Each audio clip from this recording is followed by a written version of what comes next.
I could care less about my pothole on my street being fixed every other month versus paying for someone's drugs. So politics really does meet real people. Kimm Fletcher, the Milton, Ontario mother of 2 children, who pleaded with the provincial government to help her prolong her life.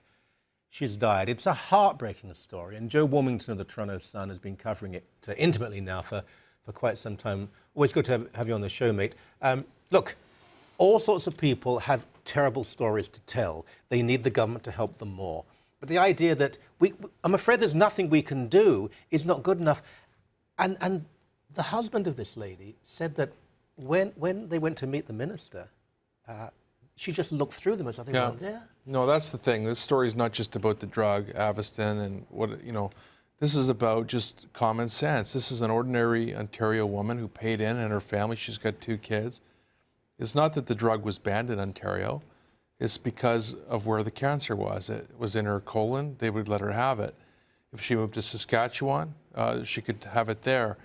It's red tape. It's you know, Fiona Crean could come in and do an investigation of this thing and say everything was done perfect. Everything was perfect. The procedures were followed, but the woman's still dead. No, it's not the money. As I wrote in my column today, Michael, they have money for $147,000 to give to a bakery so that you know that the bread was baked here in Ontario. They've got money for stuff like that. They've got obviously the $1 billion for the gas plant and e-health and all these different things. And no one's saying that it's not a difficult job being in government, but there's got to be some common sense here. And again, this case and the case that you've done on the show of Maddie Vanstone, the little girl, these are real people. These are our moms and sisters and daughters, and so. But you know, we all know people in government, including this government, who are decent, compassionate people, and they would do what they can. Their argument is, we can't make exceptions. If we make one, we have to make 10, 20, 30, 1,000. We simply can't afford to do that. Right. Well, then keep the gas plants open then, and don't change it because the protocols are there. They're talking about procedures and protocols that work for them. And I'll go a little deeper with this stuff, with the bakery stuff, because if you look at who benefits from that. And what are you talking about here? Well, I'm talking about money going into, like Kathleen Wynne has $30 million on this local food fund.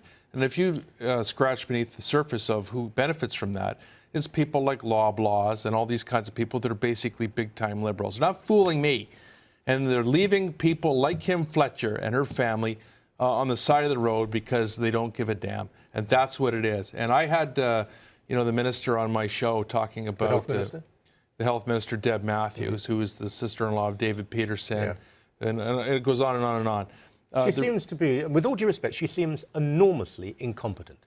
She's politico. She's connected politically. She's the first family of politics. Her father was a big shot, and her brother, and obviously the premier, her sister is married to the former Premier Peterson. And so that's why she's there. She's the deputy premier. But here's what should have happened. And I've had her on my own radio show as well.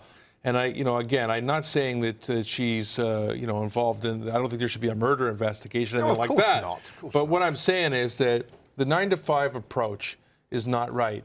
You've got a problem, work the problem. Work all night, all year, whatever it takes. How much money were they looking for? How much money? $100,000. And we found the money. The money was out there. The public did it. It's not a public system for the medicine. The public came through the internet and all of that, bake sales, and they sold bracelets. But the reality is it kept her alive for 6 more months. You know, down at the, she went for a little swim just before she died. They rolled her in the wheelchair into the water with her family. And you know that there's a policy, and generally you don't put a wheelchair in the pool, but they bent the rules for her. Bending the rules, eh? Bending the rules. Thank you very much indeed. Thank you.